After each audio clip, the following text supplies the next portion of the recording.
Okay, it's 6 p.m. and we will get started with our meeting. I will call the November meeting of the Mayor and Council to order. If you'll all stand and we'll have the Pledge of Allegiance.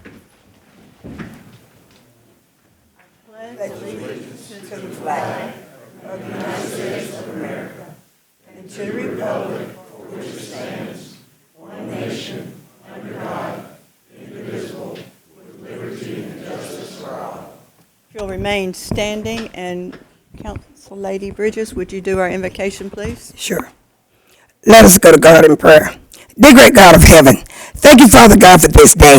Thank you, Lord, for waking us up this morning in our right minds and with our health and strength. As we go forth through this meeting this afternoon, dear Heavenly Father, that we'll make decisions per your will, dear Heavenly Father.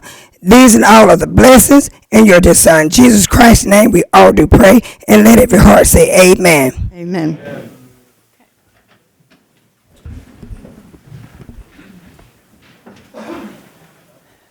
Okay. Ms. Beaver, do we have any citizens' comments? Okay, all right. You have before you the minutes from our October meetings. Do I have a motion to adopt? I have a motion. Do I have a second? Second. I have a motion and a second. All in favor, say aye. Aye. Any opposed, same sign. Hearing none, motion carries. Okay, at this time, we'll have Mayor and Council announcements and comments. Councilman Bridges, you want to start? I just wanted to say to our city manager, David Brooks, we're sorry for the loss of your father. We're praying for you.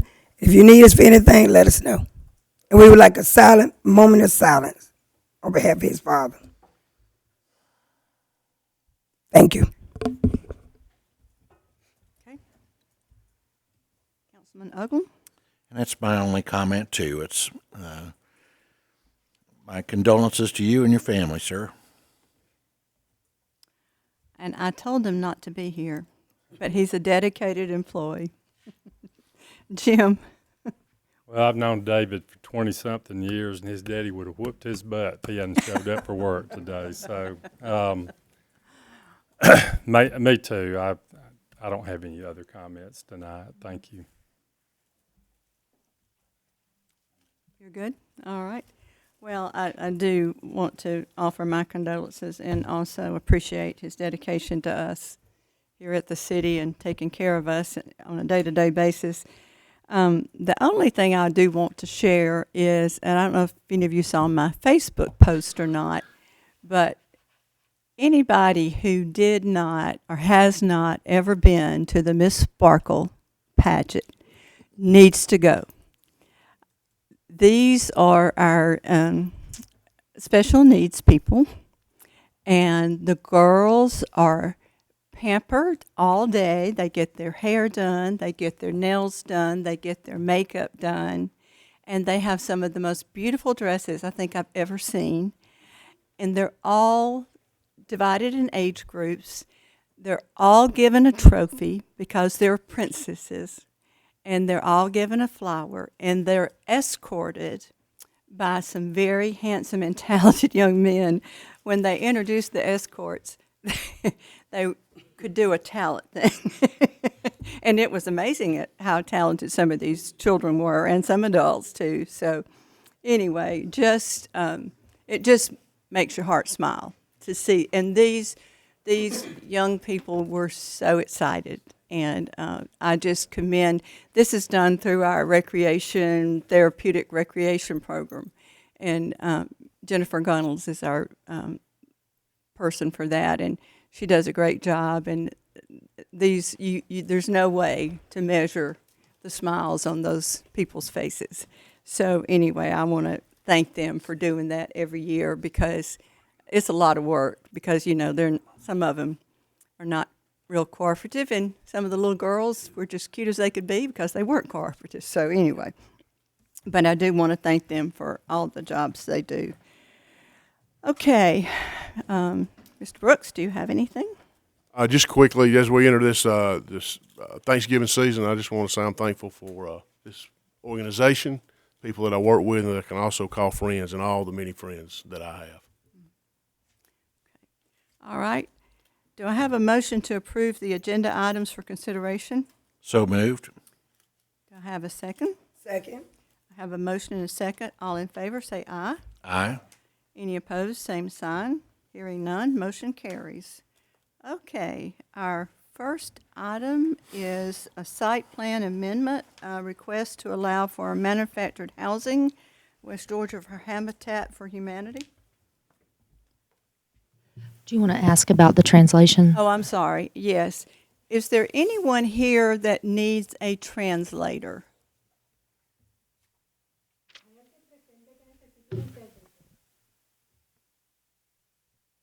Okay. All right, okay. We're good. All right, thank you. And Ms. Blackman, thank you for being here with us.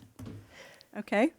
The first zoning item on your agenda is an item that was tabled at the October Mayor and Council meeting.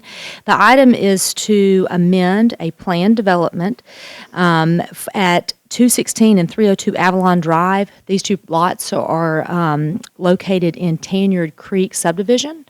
The request was initially heard by the Planning Commission in September, and the recommendation was to deny the request. And once again, the Mayor and Council did table this at their October meeting. I do believe the petitioner is here if you have any questions, and there probably are some people here to speak on behalf of the request as well. Okay. Does anyone have any questions? Yes, I have a question. Okay. Jennifer, would you come, Miss Jennifer Shawn is the director of our local habitat. Okay. Hello, how are There. you? I'm well, thank you. The Habitat had sent us a photo of a nice picture of the home. Oh, she got it in her hand. So, with that being said, we just want to read some more elevation binding rendering to this to these two lots. The home should be owner occupied, right?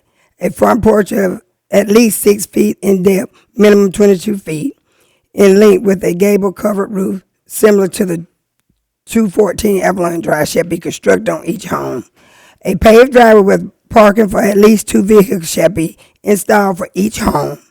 The mortar concrete block foundation shall be skimped on all sides with masonry stucco for each home.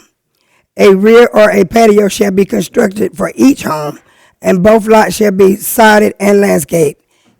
And we want to make this an elevation binding for these two homes. Yes, ma'am, that is correct. Habitat's intent is to make sure that these two manufactured homes provided by Georgia Power would absolutely blend seamlessly with our other Habitat homes that are in that neighborhood. As you know, we do have 4 prior built Habitat homes in that area as well. We actually acquired our first parcel of land there in 2010, so we've been in the area for a while now. So with that being said, I will make a motion. Not yet. Well, We got to give both Okay, sides my an bad. opportunity to speak. Oh, I'm Yes, too ma'am. excited. Sorry about Are that. there any other questions for me? No. Okay. David, I also want to offer my condolences for your father. Thank you, Jennifer. Okay. All right. So, at this time, is there anyone here to speak in opposition of this? Yes, sir. If you'll come to the mic, state your name, and I'm just going to read this real quick while he's coming. No person in attendance shall speak unless formally recognized. Upon rising to speak, each person recognized shall state their name and home address. Speakers must not employ tactics of intimidation, profanity, or threats of violence in their comments. All comments shall be directed to the mayor and council, not to the petitioner or those in opposition. In accordance with the Georgia law, each side, not each individual, is allowed 10 total minutes of public input. This means that all those speaking in favor of the request have a total of 10 minutes, and those speaking in opposition to the request have a total of 10 minutes. Time devoted to questions and answers that the elected officials may ask should not be counted against any time limitations. Since we do have limited time, please try to avoid restating what another may have already stated. The applicant shall be allowed to speak first in order to present the application. Others may then speak, indicating first their support or opposition to the application. The applicant will then be allowed time for rebuttal. Rebuttal must be limited to the points or issue raised by the opponents of the application of the hearing. Okay? All right, sir, and you'll state your name for the record? Yes, Thomas Mills. Okay?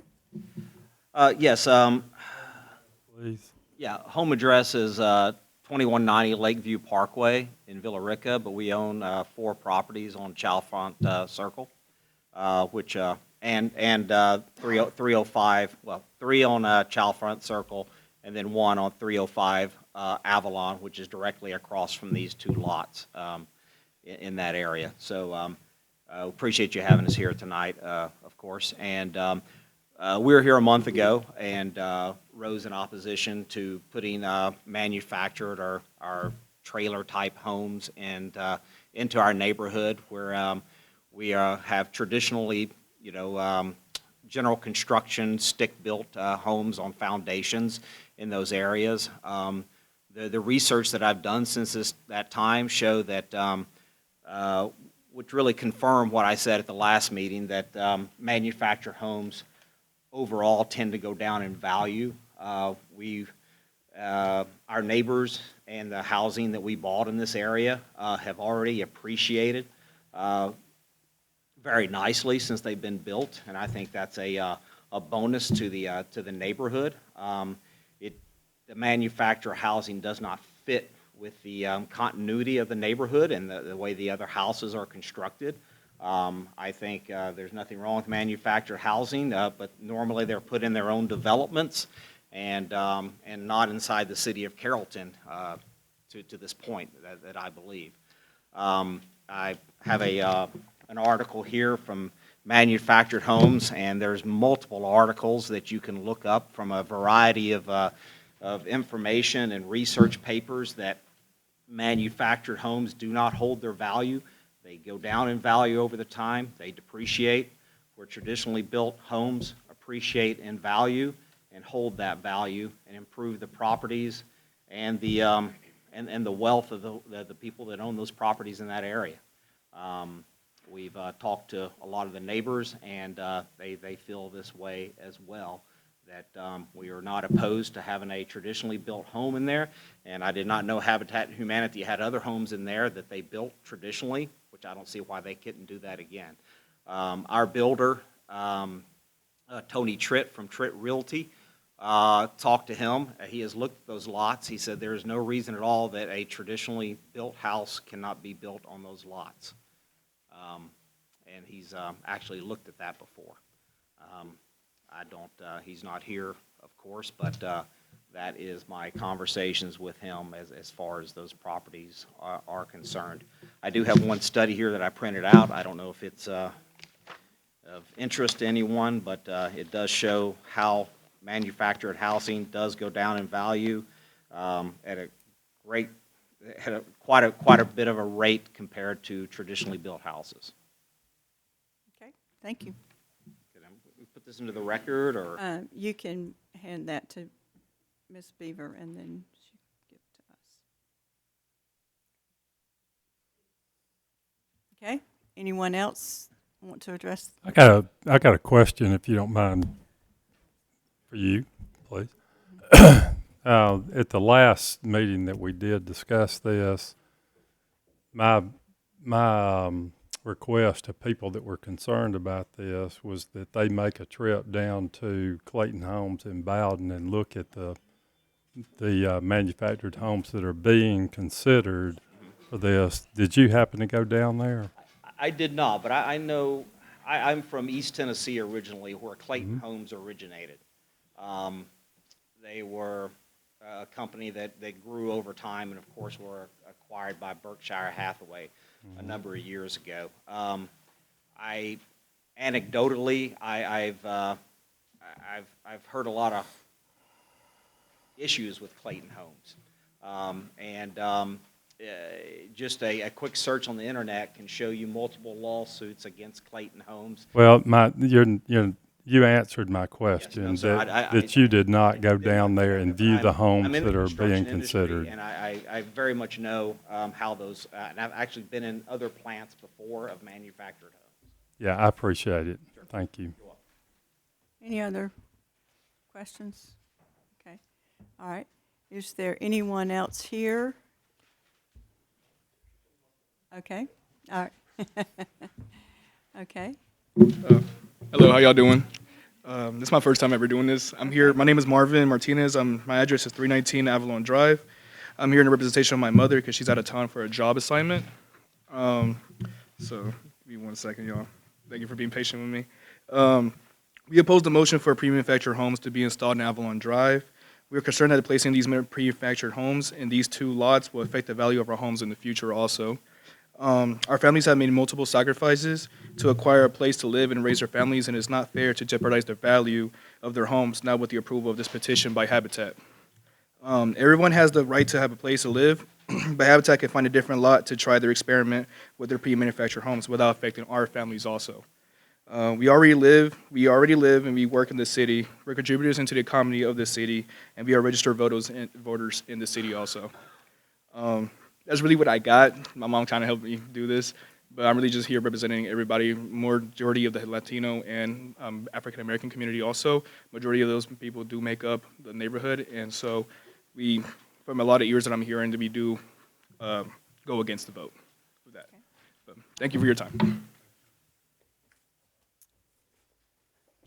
yes, ma'am.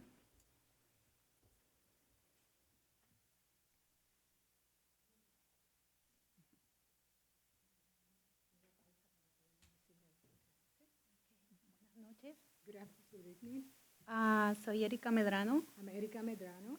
Estoy aquí porque tengo una casa en 127 Charlton Cirque. I'm here because I have a home in 127, ¿cuál es la calle? 127 Charlton. Charlton. Ajá, está justo enfrente donde van a poner las tiny house. And it's right across from the place they want to put the prefabricated home. Compré esa casa hace un año. I bought the home a year ago. Trabajé mucho I worked very hard for it porque pues mis recursos son muy bajos because I don't make a lot of money. y no me gustaría pensar en que mi inversión esté en riesgo de perder el valor. And I don't want to think that the investment I have made is going to lose the value. Me gustaría que tomaran en consideración el trabajo Would you take in consideration all the work I have done? y el sacrificio de mi familia, de mis dos hijos a los que he sacrificado trabajando mucho And the sacrifice of my two children, the one I have sacrificed them because I have been working a lot para cumplir un sueño, to make my dream come true, darles un hogar. give them a home. That's it. Okay. All right. Thank you. Is there anyone else to speak? Okay. Yes, ma'am.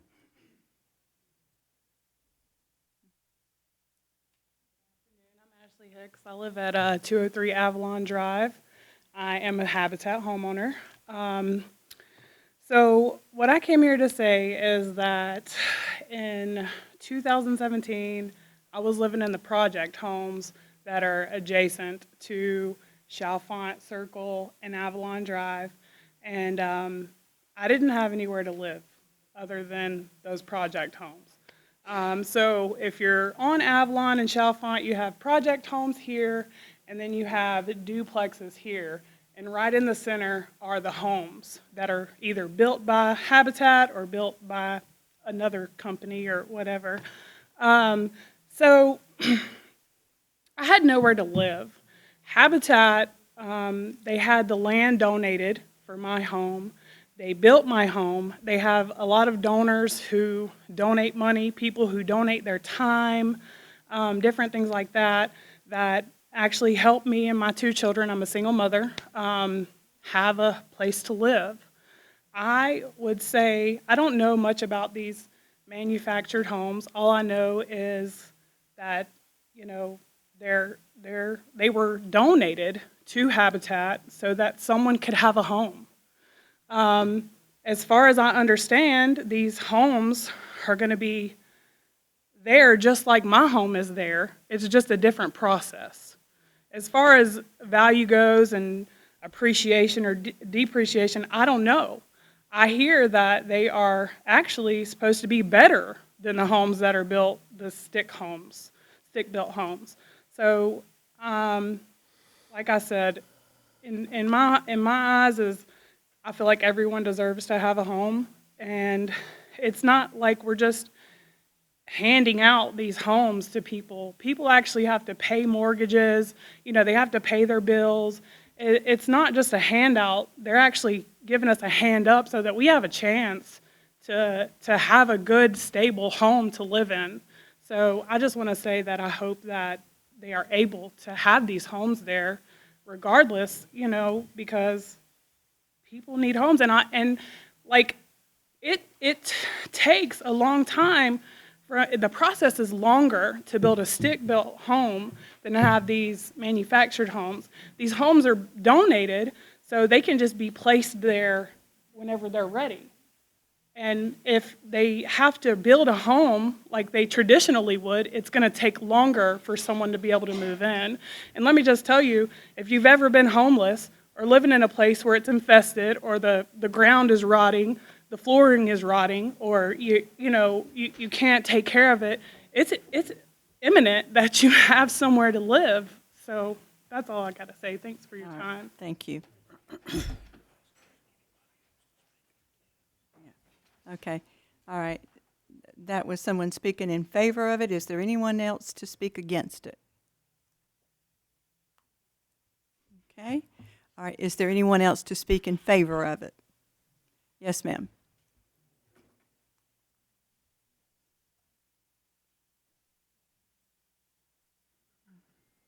Hello, my name is Jessica Person. I'm a Habitat home owner of 209 Avalon Drive. And I've been in my house December will make 4 years. I'm a single mom with 4 daughters. And I was staying in a home that was ran down and overpriced before I was blessed with my home. And it was a blessing to me and my daughters. It gave us affordable housing and our forever home. We don't have to worry about being put out or anything. So I feel like them putting the manufactured homes over there, it's giving another person an opportunity of becoming a homeowner and having affordable housing.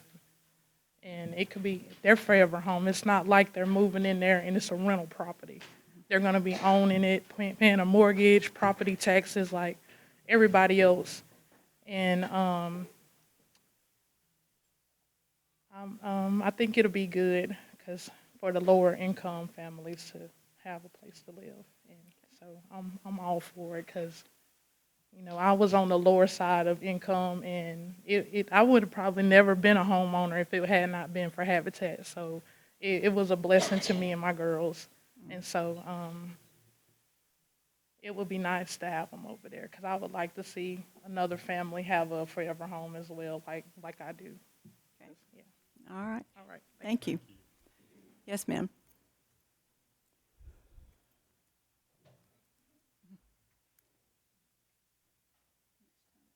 Olivia Mills. Well, we heard last time that actually the amount is not as much. It's not a big difference between what we bought, which we bought like $205,000 each. And we heard that these manufactured houses are going to be sold for $180,000, which is not a big, it's not the biggest discount, if you ask me. And regardless that it's going to take less time probably to be built, we believe that if a normal house, like normal construction house, can be in that place, why wouldn't? And also, I understand that there are other areas where, we, of course, everybody should have a house, but I understand that there are other kind of areas where those houses have a much better, outcome and stuff like that.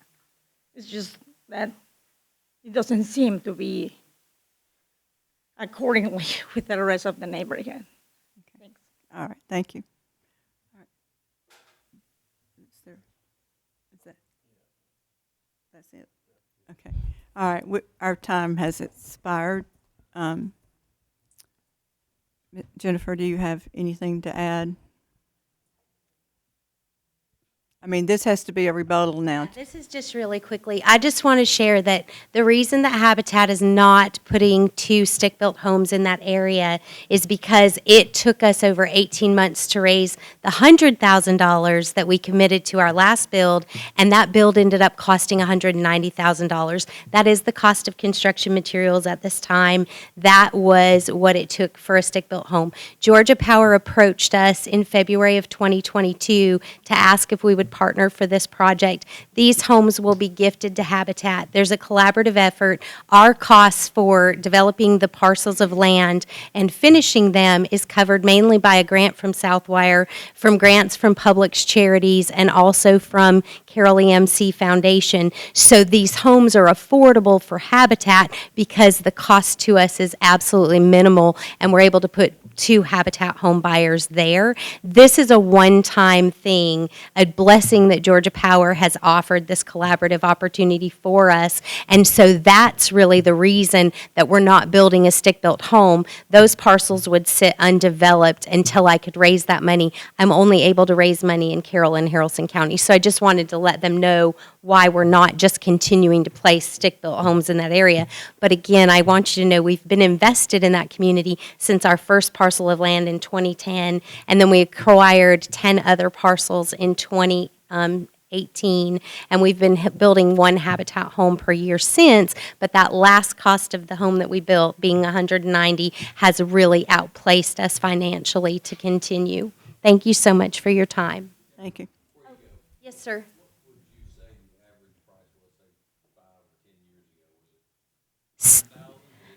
So when we built, Ashley's house was the first one built in that area, and it was a 4-bedroom, 2-bath, and I think it was financed at 82. Cost of construction was 82. And then we built Jessica's home, and Jessica's house was $88,000. It's also 4-bedroom, 2-bath. Miss Libby lives in between them. Her house was built for $72,000. Libby, we closed on it in 2020. That was our blessing, right? During COVID, we built a Habitat home for $72,000. Then, just a year later, year and a half later, the cost of construction, $190,000. Yeah. Thank you so much. Are there any other questions? I appreciate your time and prayerful consideration.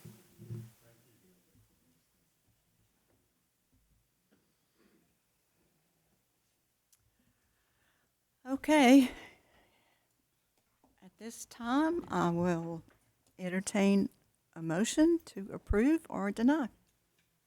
I so move that motion. With the condition, with the elevation render, with the special conditions for the 2 Habitat parcels. Okay, I have a motion. Do I have a second? I have a motion and a second. Is there any further discussion? If none, all those in favor say aye. Aye. Aye. Any opposed, same sign. Aye. Okay, we have 3 to agree and 1 to disagree, so the motion carries. And thank you. Okay, our next item on our agenda is a rezoning request for 415 Bradley Street. Ms. Studdard? They may want to leave.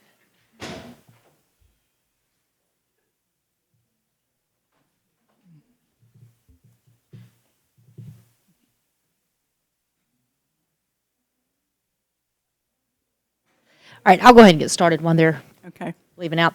The second zoning item on your agenda is a rezoning request on behalf of Higher Ground Properties, and the request is for 415 Bradley Street, which is just right next door. You're probably familiar with the building. It's where the old sign depot was. And the request is to rezone the property to a mixed-use planned development. The applicant's proposing to convert the site into 13 residential units. However, they're requesting the mixed-use designation so that they can have some flexibility to transition the residential units adjacent to Bradley Street into commercial, depending on market demand. The petitioner is also requesting additional waivers. They are requesting some of these waivers because they're working with existing buildings. The first waiver is the waiver of the PD land use requirements. With mixed use, you typically have to have a mixture of land uses, and they want the ability to be flexible with that based off of the market. They also want a reduction of minimum unit size from 800 square feet to 750 square feet. They want a waiver of the sidewalk requirement on Linden Place. Linden Place's right-of-way is very, very, very narrow, and the building is very close to the right-of-way, so there's not room for the sidewalk. They also want a reduction of parking spaces, required parking spaces, to 23. The remaining spaces are guest parking spaces, and they are asking to be able to accommodate this guest parking with the property that they own across the street. They do have adequate guest parking for the property directly across the street from it. The recommendation was recommended for approval by the Planning Commission in October. Those waivers were also recommended to be approved. The following conditions are also included. The existing chain link and barbed wire fence shall be removed from the Minden Place right-of-way, and any new fencing shall comply with the City of Carrollton Unified Development Ordinance standards for fences. They also, again, recommended the waiver for the sidewalk on Minden Place, and then they also recommended that the applicant be permitted to utilize parking across the street to satisfy their guest parking requirement. That motion was made unanimously. Mr. Sutter, I'd also like to add that the parking that they've asked to be allowable across the street, that is the people that own this property own that property as well. Correct, and they did provide, in your packet, they did provide a parking study to show that parking is underutilized right now, so there is room to add additional cars. Okay. All right. Do we have anyone here to speak in favor? Yes, you do. And just for the record, the same procedure applies to all further zonings that the mayor read out. And if there's anybody speaking in opposition, you will come up when Madam Mayor asks for anybody speaking in opposition. Okay. My name is Brad Wilkes. I live at 347 Kramer Street. I'm one of the partners in High Ground Properties, and Keith and I are really excited about this project where I happen to stand at my desk across the street.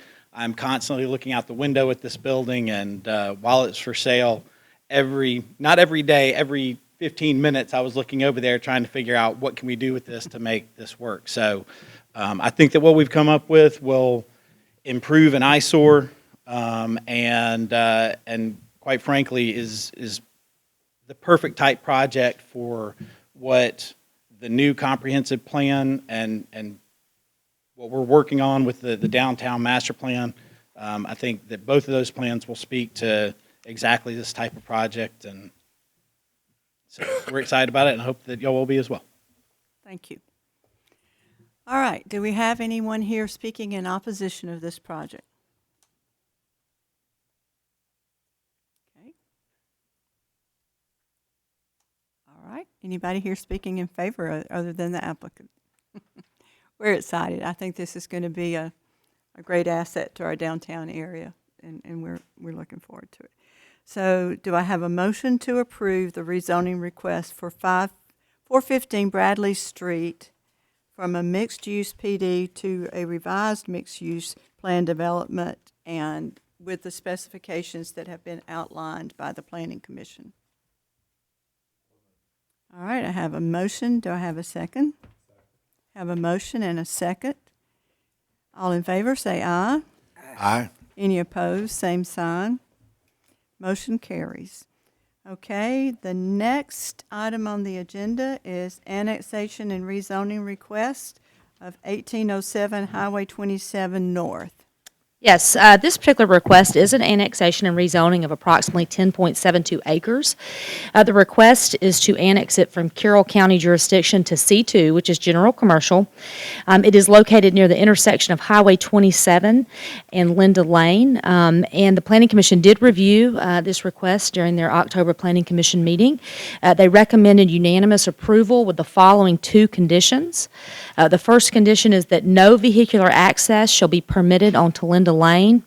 And then the second condition is a 40-foot undisturbed buffer shall be maintained adjacent to all residential uses. I believe the applicant's representative is here if you have any questions. Okay.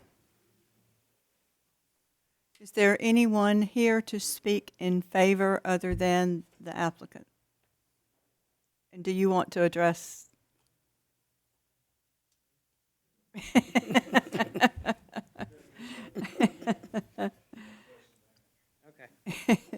How are y'all doing? Good. My name is Andy Dale. I'm representing Frank Norman Homes, and my address is 802 Corinth 5 Points Road, Buchanan, Georgia. I'm just looking here. Any questions on it? So you're asking for this to be rezoned from the, or ask for it to be annexed into the city. So we'll get that first. Okay. And then also you want it to be annexed in as general commercial, is that correct? Yes, ma'am. Okay, all right. Does anybody have any questions? Okay, all right. Okay, so is there anything you want to say to the council and the mayor? Nope. Our plan here is to build a drive-in with a cul-de-sac, and Linda Lane is on the other side of land lot 194 there, and as you requested, no access into from that way. Okay. I have made contact with some of the property owners on this side, and they were willing to, if we needed to, there's a road that comes behind it. If we needed another access point later on down the road, we could purchase a piece of property there to access from there, from that road there. Okay. You're talking about off of Parkwood Circle? Yes, sir. Okay. Yes, sir. All right, thank you. All right. Yep. That's it. Okay. Thank you. Is there anyone here to speak in opposition to this rezoning and annexation request? Okay, hearing none, what is the pleasure of the council? I'd like to make a motion that this be approved, the annexation and the rezoning, or the zoning that they have requested, with the condition of the planning and zoning recommendations of no vehicular access on Linda Lane, and there be a 40-foot undisturbed buffer to all adjacent to all residential land uses.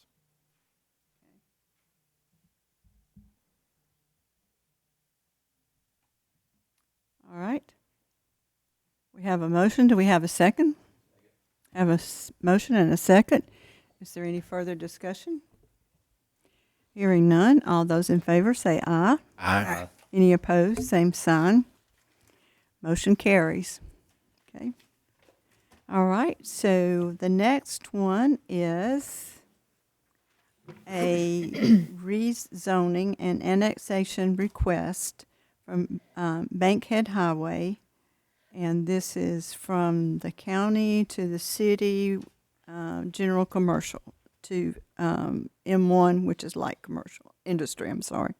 Correct. This item on your agenda is an annexation and rezoning. It's of approximately 98 acres, and the request is to annex and rezone to M1, which is light industry.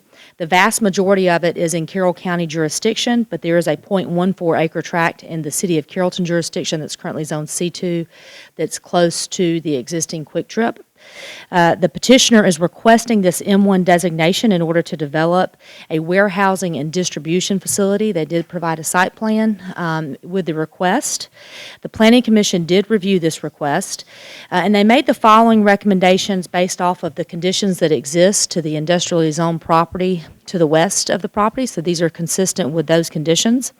They made a recommendation to approve it with the following conditions. The site plan shall have a 100-foot buffer along adjacent residential use property lines consisting of 50 feet of undisturbed land and 50 feet of plantings.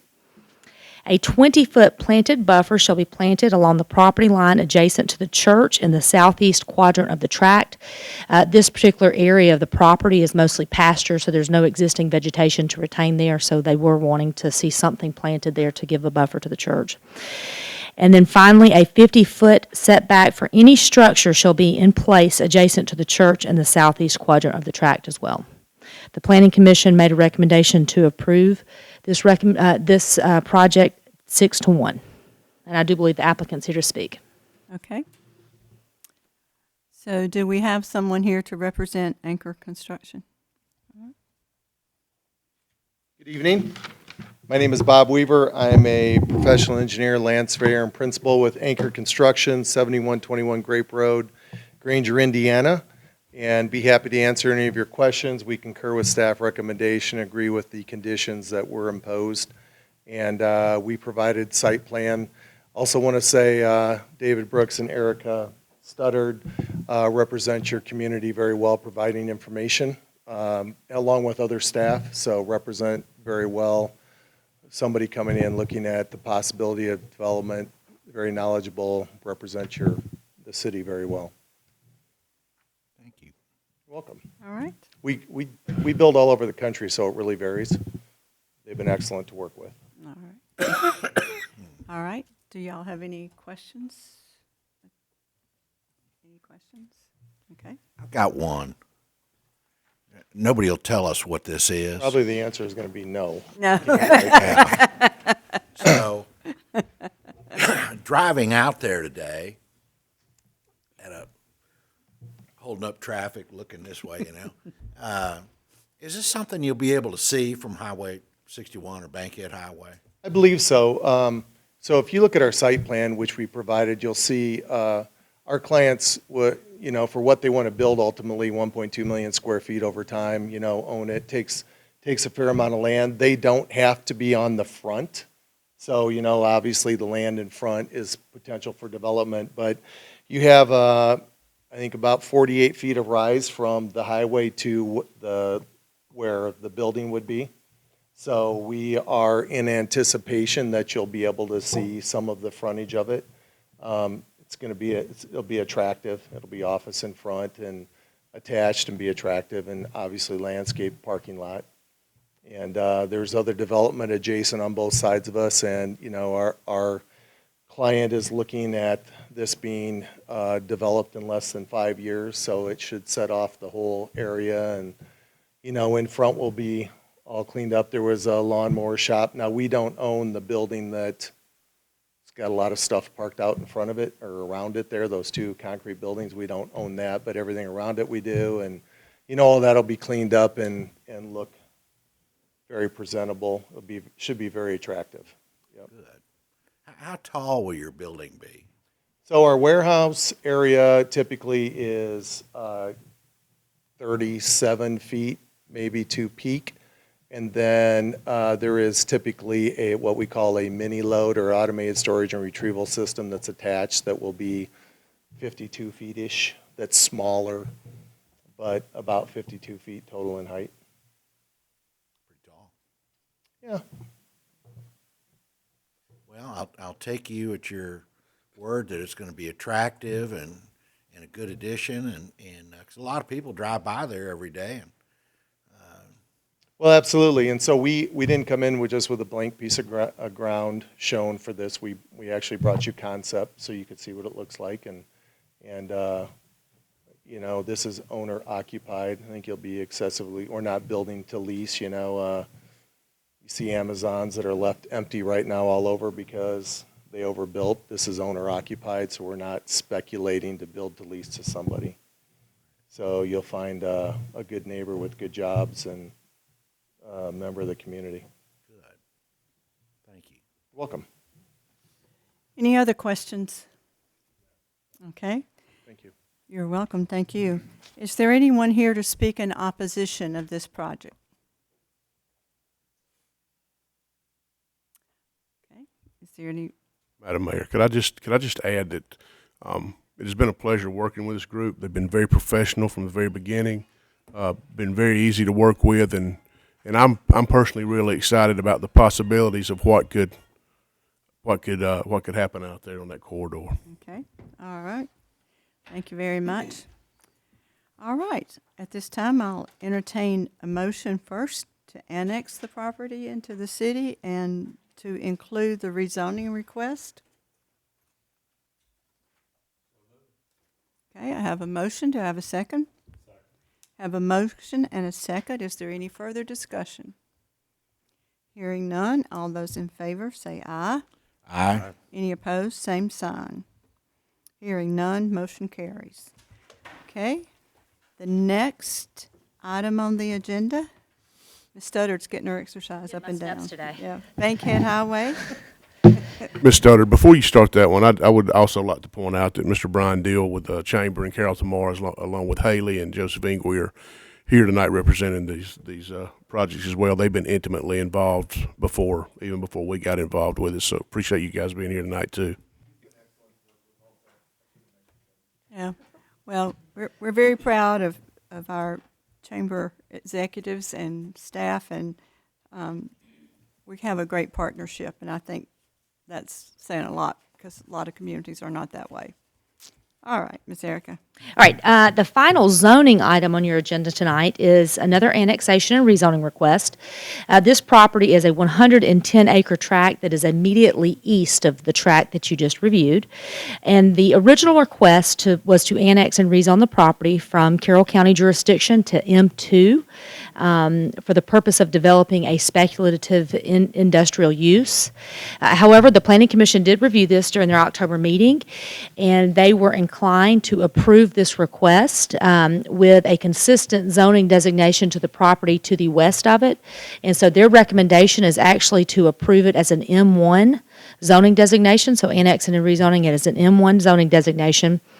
They do have the following conditions that they are recommending. These are consistent with basically the 150 acres west of the development. The first one is a requirement. In order to annex this property, the annexation is contingent on the affirmative vote, so that particular condition can be removed because you guys just did that, of the property next to it, so that it will be adjacent. So that first condition you can remove. The second condition, a 100-foot buffer along adjacent residential uses consisting of 50 feet of undisturbed land and 50 feet of planting shall be installed. And then the third condition, no vehicular or pedestrian access shall be permitted on Kennedy Estates Road and Hillview Drive. There are some adjacent residential uses, and we just wanted to make sure that we keep the industrial and commercial traffic on roads that can accommodate it. The Planning Commission did make a recommendation of approval 6-1. And I believe the applicant's representative and the property owners are here as well. Okay. Mr. Martin, would you like to address us as the applicant? Well, maybe not. Good evening, Joel Morris, Metro West Realty, 964 Flat Rock Road, Villa-Rica. I'm here on behalf of the Martin family. A lot of hard work and a lot of good effort from a lot of good people to put all this together. So we're taking what the group you just heard and approved, and we're going to build off of that with the Martin tract to include more opportunity for industrial development in that corridor. That's the plan. So any questions, I'd be glad to answer them. Okay. Anybody have any questions? All right. I would like to also introduce Mr. Jim Martin. He wanted to say a few words to the council. Okay. He's a representative of the Martin Foundation. I'm going to let him explain a little bit of that real quick. All right. Okay. Hello, Mr. Martin. Mayor Kaysen, council members, thank you for having me and letting me speak to the point. I want to personalize it a little bit so that, one, you understand the intent. The intent of our family, mom, dad, my sister, and myself, we started a foundation 2 years ago. The foundation supports two initiatives. One is an initiative to help with human trafficking with Syrian and Afghan refugees coming across and people from the North African continent as well. And that is centered out of Greece. It's already an established NGO and operational. The other is a more veteran initiative, which will be reinvested back into this community. I myself, and I did not tell my address, I apologize. 125 Seabolt, Carrollton, Georgia. I've been a lifelong resident for 55 years and worked in the healthcare community here for over 30 years. So with that being said, I have a desire to be a Carrolltonian for quite a while, hopefully a lot longer. The initiative that I will be sponsoring is very dear to my heart. I myself am a citizen airman. I currently am at a call to duty, so I have been on active duty orders for over 3 years now, and that is in support of COVID and other operations. I am a medical provider as a family nurse practitioner. With that being said, my initiative is to basically initiate a veterans resource to supplement and help assist with PTS, and that is post-traumatic stress, and you can add the D for disorder, and it is through water therapy. So my goal is, with the profits that are garnered and the reinvestment, is not to serve our family, it's to serve the foundation and to serve the two initiatives solely. So my sister and I came to agreement, and we felt that we wanted to give it forward. So that's the intent, and that's the reason for the request for rezoning, is to best position the property, to best position it for the use in the city, and the best position it for the use of the two initiatives, and to carry it forward for hopefully a legacy and lifelong beyond my time here. So with that, I'll yield my time. Thank you very Thank much, you very Mr. much. Martin. Okay, so is there anyone here to speak against it?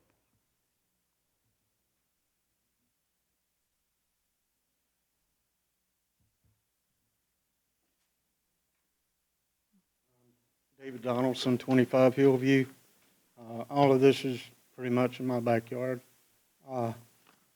Just like last time, I'm not here to oppose it. If you see the 6 little lots there, I'm the one in the back. Really, I just wanted to confirm the items about Hillview not being accessed by pedestrians, traffic, cars, airplanes, anything. Because the amount of concrete they're getting ready to pour back there, you could make an airport out of it, for sure. Because it's obvious that Indiana land and this land is all going to be one big thing. We're talking 300 and something acres, right, altogether. So there's a lot of concrete going to be built back there, and we're still living there.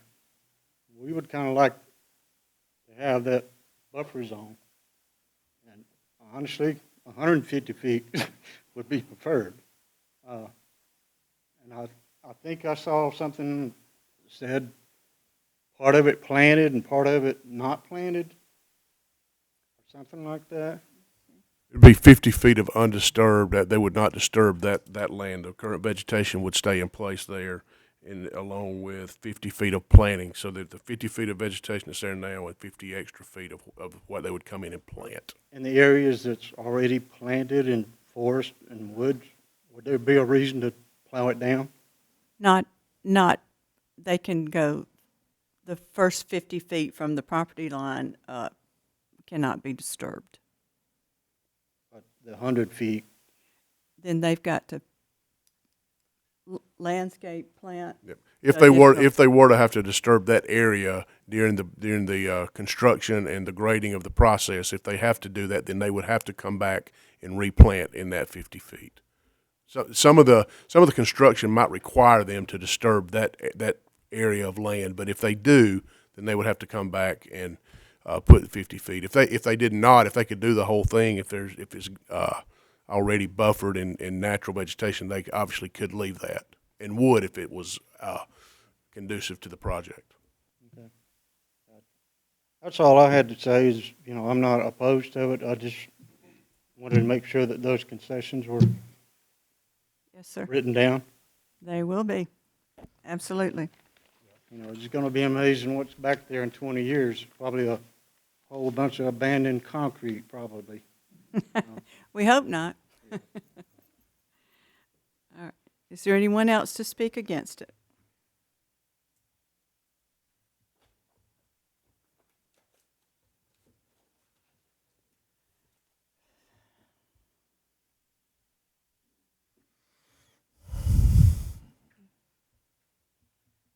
name is Norbis Dunson. I live at 70 Kennedy Estates Road, on property at 70, 60, 55, 75.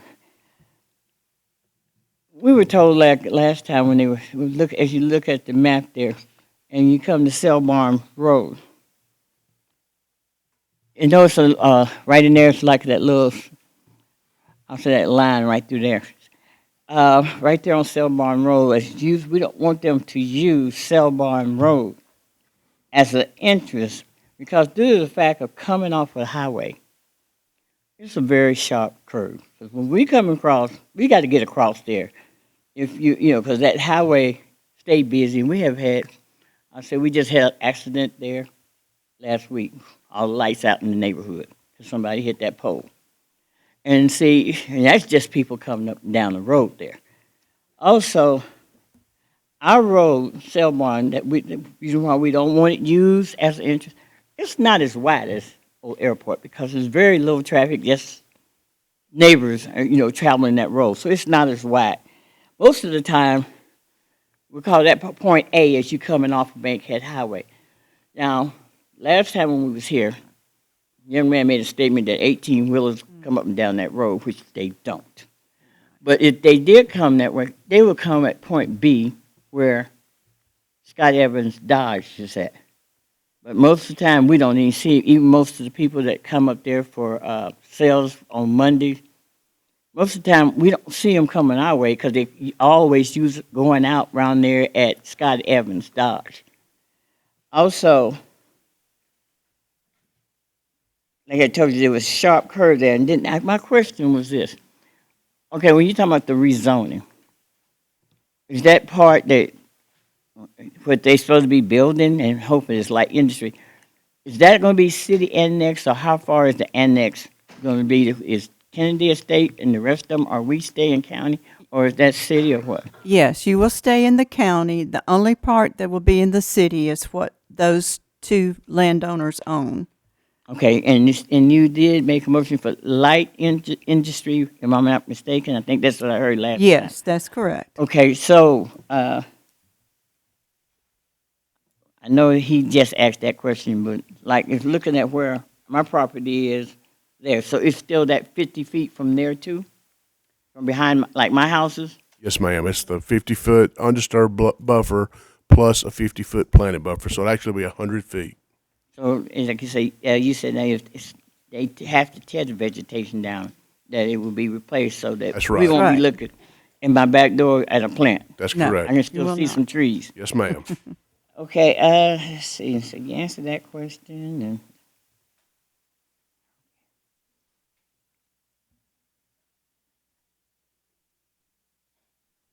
all right. I think I got. All right. I had to look at my book. I had to make notes. Yeah, I understand. If I don't write it down, I don't remember it. That's true. But like I say, you just can't see tractor trailers, 18-wheelers coming off that highway to Selborn Road. It's like I'm saying, we have enough problems just trying to go with two cars on there. So can you imagine you meeting an 18-wheeler? Then I'll just be honest with you, we got some nuts on that road. Seriously, the night the guy hit and knocked the transformer out, and we sitting there in the dark, all you could hear was, they zooming up and down the road. I guess they thought we was on a good freeway because it's dark. But hopefully, like I say, as long as I don't have to look out my back door and it's light industry, sure, I think we'll be okay. But I just can't see 18-wheelers if they could use Old Airport Road or in conjunction with the one before them. Because it's just not wide enough. Yeah. Okay. Thank you so much for your comments. Okay. Is that the time limit? Is there anybody else to speak in opposition?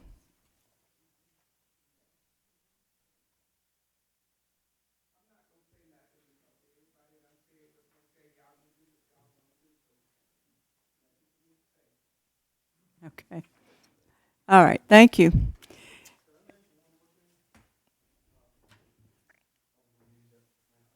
Okay, we can put the map back up.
Yeah.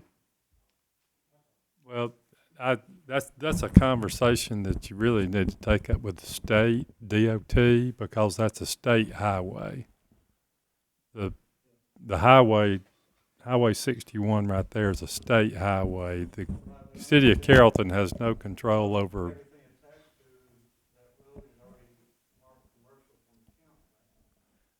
I have no idea how the county property is zoned, but I do know that that's a state highway. So if there's issues with the highway, they need to be taken up with DOT, the Department of Transportation, on the state level. We have no jurisdiction over what happens to that road. So are you coming out of Hillview Drive? Is that what you said? Okay. Yeah. Right. Okay.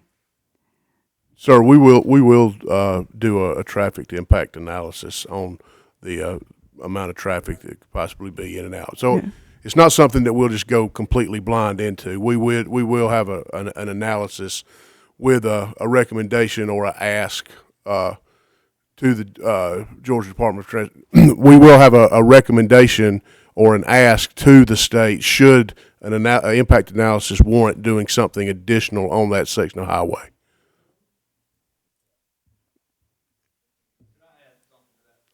Yes, sir. I just want to make y'all aware that we do have some agreements already in place with the property owner next door that you did approve. So it will not just have one entrance or exit out onto Sail Barn Road. And obviously, like you said, we'll have to do some traffic studies. We think that it will improve the traffic issue there, not be detrimental to it. So just wanted to add that. There are agreements in place with the two adjoining property owners to the east. Okay. Thank you. All right. At this time, I'll entertain a motion to approve the annexation and the rezoning request. Okay. I have a motion. Do I have a second? I have a motion and a second. Is there any further discussion or questions? No? Okay. All those in favor say aye. Aye. Any opposed? Same sign. Hearing none, motion carries.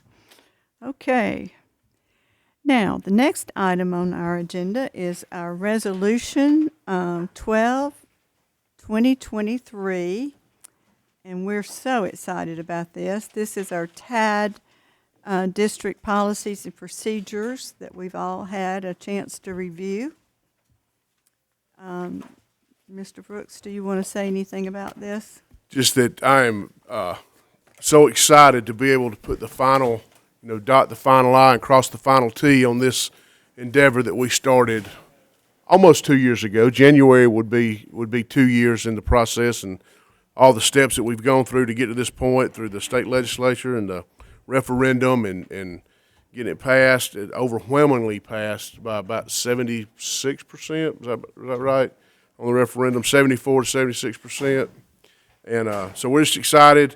Erica Studdard and her staff has done a great job of putting everything together, and we're ready to go live with it. And we just need to adopt the resolution, and we will be finished with implementation of the TAD, and then hopefully we'll start being able to use it to incentivize the development that we want in the city of Carrollton. If y'all have any questions, please feel free to ask myself or Ms. Studdard. All right, the resolution says, a resolution of the mayor and council of the city of Carrollton, state of Georgia, approving the funding policies and procedures for Carrollton Tax Allocation District Number 1. Whereas the 1985 Georgia Redevelopment Powers Law gave additional powers to local municipalities to facilitate the redevelopment of blighted or economically depressed areas, and where, as on December 5th, 2022, the Mayor and Council of Carrollton adopted the Carrollton Tax Allocation District 1 for the purpose of encouraging private development in blighted or undervalued areas of the city, and whereas the City of Carrollton only will consider applications for TAD funding for the purpose or uses that are consistent with the definition of redevelopment as defined in the Georgia Redevelopment Powers Laws, OCGA 36-44-3, Section 5, and whereas the mayor and council established the Carrollton Redevelopment Authority as the TAD Advisory Committee, and whereas policies and procedures are established to provide application procedures and evaluations for criteria for the TAD Advisory Committee to review and provide recommendations to the mayor and council. Now therefore it be resolved that the mayor and council of Carrollton do hereby establish tax allocation districts, funding policies, and procedure adopted this 6th day of November 2023. Do I have a motion to adopt this resolution? Have a motion. Do I have a second? Have a motion and a second to adopt these policies and procedures. All in favor say aye. Aye. Any opposed, same sign. Hearing none, motion carries. Okay, when we are through with the agenda, I just want to remind everybody to get out and vote tomorrow. Vote correctly tomorrow. Absolutely. Councilman Uglum, Councilman Waters, and myself are up for re-election tomorrow.